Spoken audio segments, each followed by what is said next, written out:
আমাদের নৃত্য পরিবেশনায় আসছেন চিত্রাঙ্গদার অন্য রূপে পৌলমী বসু।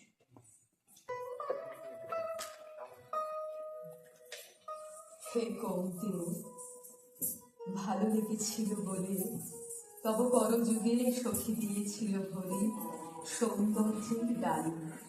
নন্দন কাননপথে পুষ্প তুলে এনে বহু সাধনায়।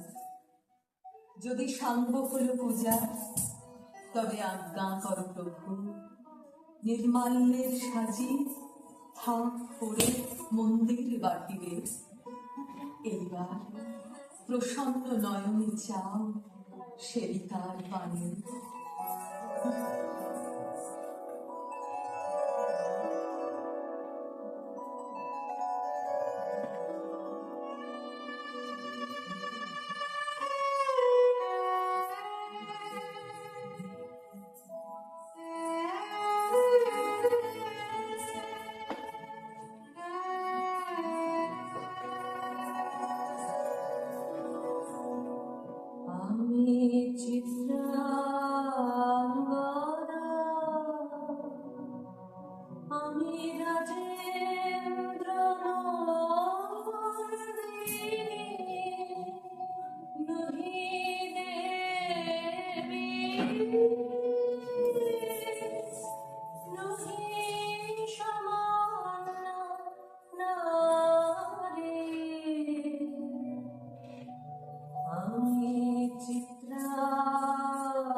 শুভ করে নেবে